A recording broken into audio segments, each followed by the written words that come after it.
사도행전 9장 23절부터 31절까지의 말씀입니다. 여러 날이 지나매 유대인들이 사울 죽이기를 공모하더니 그 계교가 사울에게 알려지니라. 그들이 그를 죽이려고 밤낮으로 성문까지 지키거늘 그의 제자들이 밤에 사울을 광주리에 담아 성벽에서 달아내리니라. 사울이 예루살렘에 가서 제자들을 사귀고자 하나 다 두려워하여 그가 제자됨을 믿지 아니하니 바나바가 데리고 사도들에게 가서 그가 길에서 어떻게 주를 보았는지와 주께서 그에게 말씀하신 일과 다메섹에서 그가 어떻게 예수의 이름으로 담대히 말하였는지를 전하니라. 사울이 제자들과 함께 있어 예루살렘에 출입하며 또 주 예수의 이름으로 담대히 말하고 헬라파 유대인들과 함께 말하며 변론하니 그 사람들이 죽이려고 힘쓰거늘 형제들이 알고 가이사랴로 데리고 내려가서 다소로 보내니라. 그리하여 온 유대와 갈릴리와 사마리아 교회가 평안하여 든든히 서가고 주를 경외함과 성령의 위로로 진행하여 수가 더 많아지니라. 아멘. 이는 살아계신 하나님의 말씀입니다. 오늘은 본문을 중심으로 편견을 넘어서라는 제목을 가지고 말씀을 여러분들과 함께 나누려고 합니다. 오늘 본문에서 일어나는 한 사건이 우리에게 주는 도전은 과연 무엇일까? 물론 여러 가지 다양한 방면에서의 본문에 대한 접근을 시도할 수 있을 것입니다.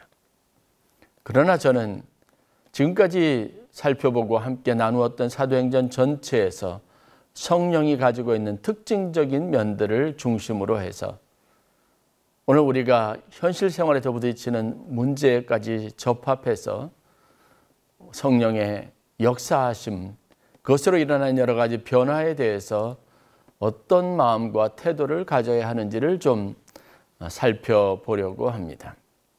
성령의 충만함은 믿는 우리들에게 있어서 굉장히 놀랍고도 획기적인 변화를 가능하게 합니다. 그리고 이것은 우리 모두가 사모할 만한 놀라운 하나님의 축복이라는 사실들을 알고 있습니다.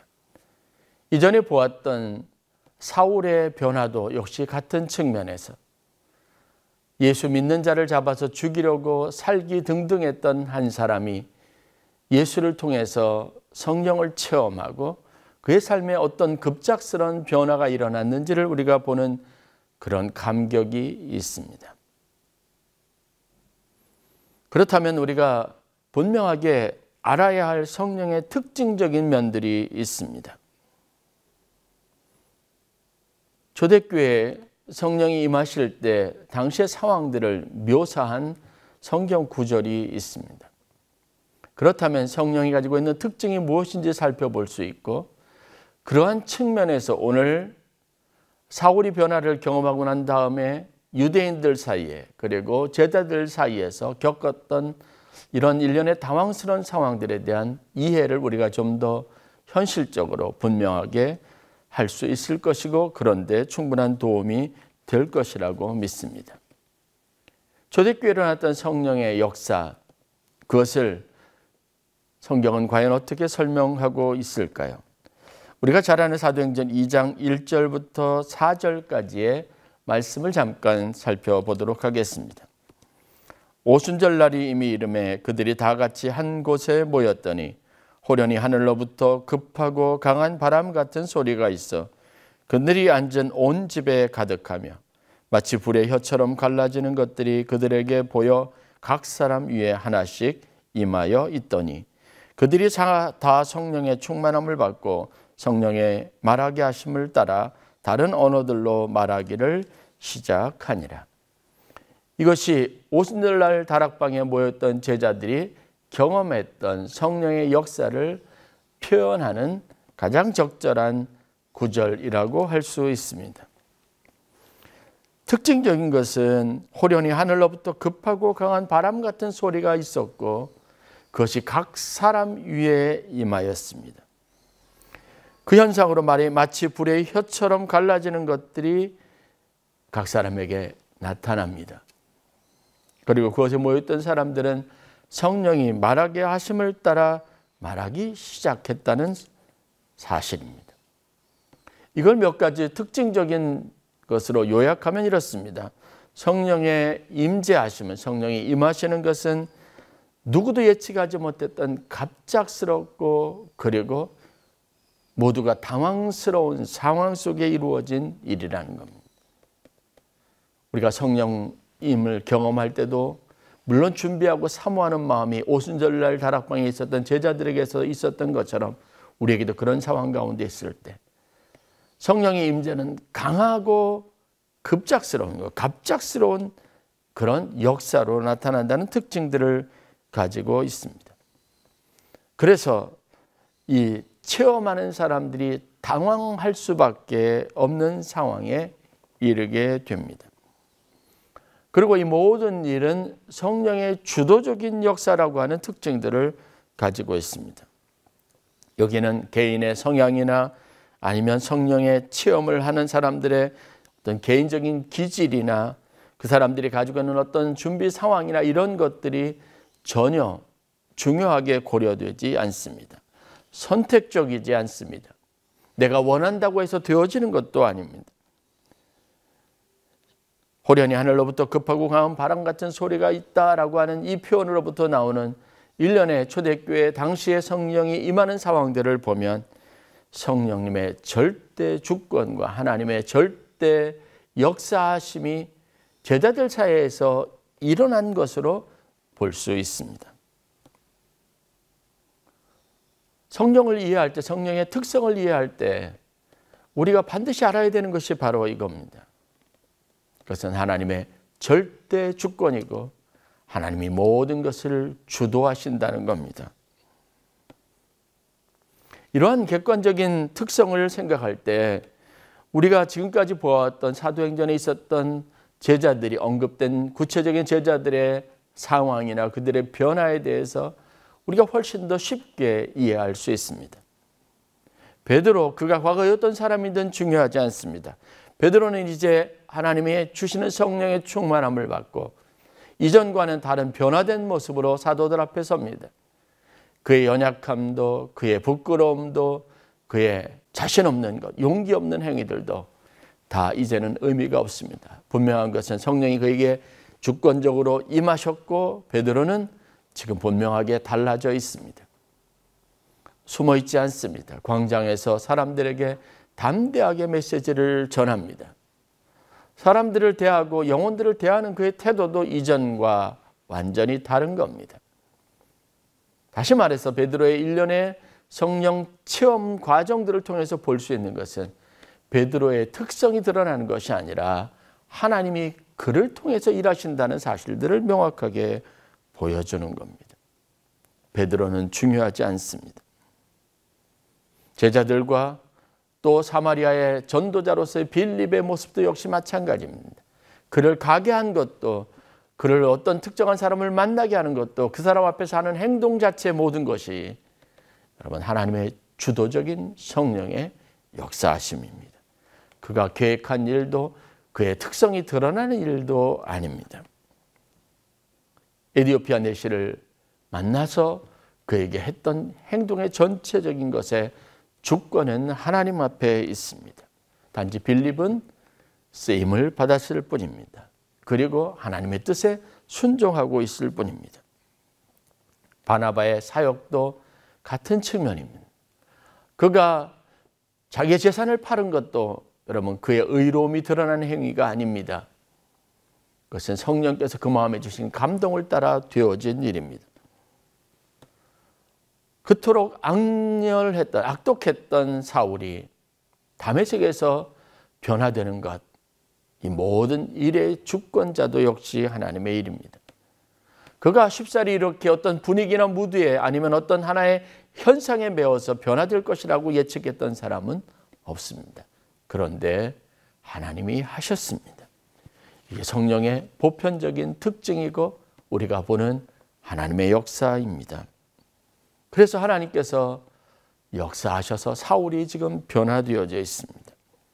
스데반의 순교의 모습도 역시 같은 맥락에서 볼 수 있습니다. 그가 어떤 사람이고 그의 사명이 어떤 것이고 부르심이 어떤 것이냐 하는 것은 이미 우리가 알고 있습니다. 교회의 관리자로서 성도들을 구제하는 일들을 위해서 세워진 집사였지만 지금 스데반은 그 역할이 아니라 전도자로서 하나님의 입술 전하게 하신 입술로서 스피커로서 사역하고 있었고 그렇게 해서 하나님 앞에 순교하는 마지막 모습을 가졌습니다. 하나님은 각 사람 안에 변화를 주도하시고 각 사람의 삶을 움직여가고 그 안에서 일하시는 주체 세력이십니다. 주체하시는 하나님의 능력이십니다. 여러분, 그런 시각에서 오늘 우리가 일어나는 사건들을 볼 필요가 있습니다. 문제는 사울 안에 일어난 변화, 이런 이전의 모습과는 전혀 다른 새 사람이 되어진 이 상황들을 사람들이 좀처럼 납득하고 수용하기 어려운 상황들이 있다는 겁니다. 유대인들은 오늘 성경 본문 사도행전 9장 22절의 말씀을 보면 이런 반응을 보입니다. 사울은 힘을 더 얻어 예수를 그리스도라 증언하여 다메섹에 사는 유대인들을 당혹하게 하니라. 22절에 있는 말씀입니다. 유대인들은 사울의 이러한 변화에 대해서 굉장히 당황스러워하고 있습니다. 무엇 때문에요? 성령이 사울을 변화시킨 것 때문에 그렇습니다. 오늘 우리가 읽었던 본문으로 들어가면 유대인들뿐만 아니라 제자들조차도 이런 사울의 갑작스러운 변화를 제대로 수용하거나 이해하지 못하는 문제들을 보이고 있습니다. 23절의 말씀입니다. 여러 날이 지나며 유대인들이 사울 죽이기를 공모하더니 그 계교가 사울에게 알려지니라. 그들이 그를 죽이려고 밤낮으로 성문까지 지키거늘 그의 제자들이 밤에 사울을 광줄에 담아 성벽에서 달아내리니라. 유대인들 때문에 일어난 일련의 과정들이라면 26절로 이어지는 본문에서 사울이 예루살렘에 가서 제자들을 사귀고자 하나 다 두려워하여 그의 제자됨을 믿지 아니하니. 제자들도 믿지 않습니다. 23절부터 우리가 25절까지 보는 유대인들, 그들의 반응은 어느 정도 우리가 짐작할 수 있는 것이라 할지라도 지금 예수님의 제자들조차도 그 제자들이 누구입니까? 성령의 은혜를 체험한 사람들입니다. 그런데 그들조차도 사울의 이 변화를 믿지 않습니다. 수용하기 어려운 형편 가운데 있다는 겁니다. 여기에서 우리가 주목해 보아야 할, 적용해 보아야 할 오늘날 우리의 신앙생활에서 우리가 가지고 있는 한계의 상황과 관련된 문제점들이 발견될 수 있습니다. 하나님의 역사하심과 일하심은 그래서 분명하고 뚜렷한 하나의 현상으로 나타나고 사람의 변화를 주도하지만, 그런데 이것을 열린 마음으로 수용하고 인정하고 믿는 것이 쉽지 않다는 겁니다. 그것이 우리가 가지고 있는 인간의 보편적인 특징입니다. 사울이 변화되어서 회개했을 때 이미 우리가 아는 것처럼 아나니아를 통해서 그가 하나님 앞에 이방인의 선교사로 택함을 받은 것이라는 사실이 확증되어져 있는 상황 가운데 있었지만 이 사울을 제자들이 환영할 수 없었다는 겁니다. 유대인들도 그 사실을 받아들이지 못합니다. 지금 사울은 자신 안에 일어난 변화 때문에 주변인이 되었습니다. 이곳에도 저곳에도 속하지 못하는 사람이 되었습니다. 우리가 일반적으로 신앙생활할 때 제 개인적인 체험도 그렇고 예수를 믿고 난 다음에 사실 우리 안에 일어나는 이 변화로 인해서 우리는 이곳에서 저곳에서 속하지 못하는 사람들이 됩니다. 선교학을 배울 때 제일 중요하게 여겼던 것도 그렇습니다. 회심한 현지인들, 회심한 현지인 지도자들이 과연 그들의 삶의 자리로 돌아갔을 때 자기의 가족들과 그와 오랜 시간 함께했던 공동체가 그 문제를 이해할 수 있겠느냐는 겁니다. 그래서 자기의 고향에 들어가서 복음을 전할 때 수용성이 굉장히 낮아지게 되어 있습니다. 왜냐하면 사람들이 그 변화를, 그 진정성을 쉽게 믿어주려고 하지 않기 때문에 그렇습니다. 이 문제는 예수님에게도 똑같이 적용되는 문제였습니다.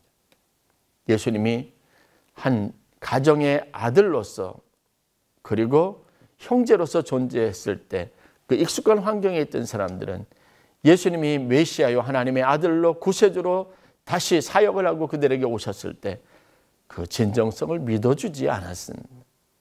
그렇게 예수를 이해하려고 하지 않았다는 겁니다. 우리가 교회 안에서 신앙생활을 할 때 여러분, 하나님께서 각 사람의 마음속에 변화를 주십니다.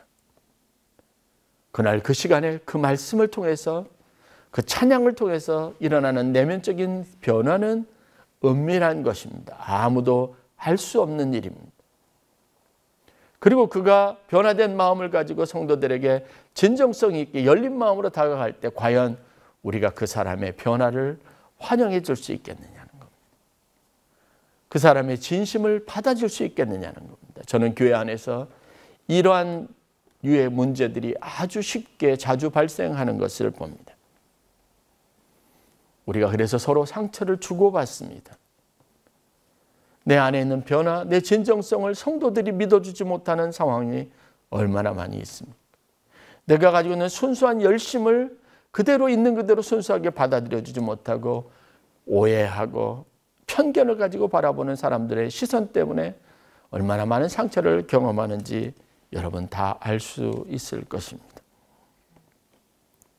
내가 하는 헌신과 내가 하는 봉사, 이것은 하나님의 성령이 내게 주신 은혜 때문에 내가 결단할 수 있는 것인데 문제는 교회 공동체 안의 성도들이 이것을 잘 수용하지 못하는 어려움이 있습니다. 아이러니하게도 하나님의 신앙 공동체에서는 하나님의 역사로 말미암아 일어나는 변화를 수용할 만큼 충분히 준비되어 있지 못합니다. 여전히 하나님의 공동체 안에서도 이런 성령의 역사 보편적인 특징에 대해서 우리가 경험한 당사자임에도 불구하고 이것을 이해하고 수용하고 받아들이는데 여전히 문제가 있다는 겁니다. 교회 안에 편견이 쉽게 해소되지 않습니다. 자기 주관적인 판단의 범위를 벗어나는 일이 좀처럼 쉽지 않습니다. 교회는 본질상 하나님의 역사를 다루고 있습니다. 하나님의 섭리가 이루어지는 것이고 그 섭리로 말미암아 하나님의 나라가 세워지는 것이고 예수 그리스도를 따르는 제자들의 무리가 생겨나는 것이고 성장이 이루어지는 것이고 그렇게 해서 하나님의 몸된 지체가 되어져 가는 공동체임에도 불구하고 여전히 우리는 이러한 종류의 하나님의 역사, 갑작스럽고 그리고 우리가 다 당황스러울 수 있는 이러한 상황에 대처하지 못하는 연약함을 가지고 있습니다. 저는 오늘 바나바와 같이 여러분들이 수용성 있는 사람 그리고 열린 마음을 가지고 모든 상황들을 볼 수 있는 사람이 되기를 권면하고 싶습니다. 제자들 아무도 이런 변화에 대해서 사울의 진정성에 대해서 사울이 가지고 있는 그 열정과 복음에 대한 뜨거움에 대해서 수용해 주려고 하지 않았습니다. 받아주려고 하지 않았습니다. 믿지 않았습니다. 그러나 27절 말씀을 보십시오. 바나바가 그 사울을 데리고 사도들에게 갑니다. 그리고 그가 보았던 것, 그가 가까이서 경험했던 것, 그가 들었던 내용들을 자세하게 사울과 사도들 사이에 중재자로 나서서 이 일이 하나님으로 말미암아 된 일이라는 사실을 설명합니다. 그렇게 해서 사울은 사도들 사이에 수용되고 받아들여지게 된 겁니다. 하나님 안에서 열린 마음을 가지고 성령이 행하시는 일을 것을 볼 수 있는 영적인 감각을 가진 사람들이 되시기를 바랍니다. 그래서 우리는 이 하나님의 일들을 더 흥황하게 하는 사람이 되어야 합니다. 오늘 교회에는 바나바와 같은 사람이 필요합니다. 하나님의 말씀에 대해서 수용성을 가지고 하나님의 역사를 하심을 열린 마음으로 볼 수 있는 사람이 필요합니다. 어느 날 갑자기 회개한 모습으로, 겸손한 모습으로, 죄인된 것을 뉘우치는 모습으로 우리에게 다가오는 우리의 과거의 원수, 우리의 과거에 우리가 곱지 않은 시각으로 바라보던 그 사람이 우리 가운데 형제가 되기를 원할 때 과연 우리가 얼마나 열린 마음으로 그를 안아줄 수 있을지, 오늘 우리가 얼마나 바나바가 되어줄 수 있을지 하나님이 우리에게 질문하십니다. 저는 오늘 본문 말씀을 통해서 우리가 좀 더 솔직하게 우리가 가지고 있는 연약함의 문제, 우리가 가지고 있는 인간으로서의 취약한 점이 무엇인지를 되돌아보기를 원합니다. 성령의 시대에 그런 어려움이 항상 존재했습니다. 변화는 하나님에 의해서 주도적으로 일어났지만 사람 자체를 수용하고 받아들이는데 공동체의 구성원들은 여전히 과거의 경험이나 과거의 기억, 그리고 자신의 주관적인 판단에 의해서 쉽게 열려져 있지 않고 변화되지 않는 모습들을 보이고 있습니다. 그러나 우리가 하나님의 역사의 특징을 분명하게 알고 있다면, 성령의 특징을 알고 있다면 이제 우리가 좀 더 열린 마음을 가지고 우리 주변에서 일어나는 이와 같은 변화에 대해서, 이와 같은 결단에 대해서, 이런 부류의 사람들의 회심에 대해서 좀 더 열린 마음을 가지고 진정성 있게 따뜻하게 받아줄 수 있는 그런 마음이 준비가 되어야 합니다.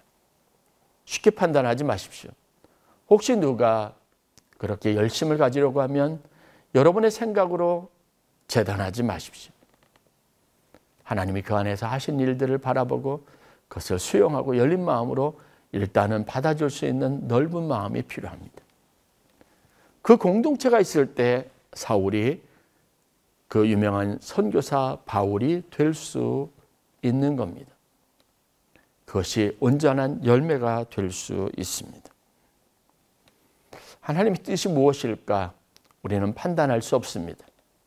그러나 우리가 한 가지 배울 수 있는 교훈은 있습니다. 너무 섣불리 편견을 가지고 사람이나 어떤 상황들을 보지 않는 겁니다. 조용하게 기도하면서 하나님의 뜻이 무엇이고 하나님은 과연 무엇인지를 묻는 질문에서부터 시작해서 여러분의 마음을 순화시키고 여러분이 당황스럽게 맞이하는 모든 상황들을 좀 더 냉철한 시각에서 영적인 감각과 분별력을 가지고 볼 필요가 있습니다. 영적인 분별력, 그것이 오늘 살아가는 우리에게 정말 중요하다는 것을 여러분들이 깨달았으면 좋겠습니다. 오늘 30절 말씀, 31절 말씀을 결론으로 여러분들과 함께 나누고자 합니다. 형제들이 알고 가이사랴로 데리고 내려가서 다소로 보내니라. 그가 했던 일들, 그 안에 일어난 변화, 그가 받은 사명을 얼마나 사도들이 또 교회, 초대교회 성도들이 잘 이것을 수용하고 받아들였는지를 말하고 있습니다.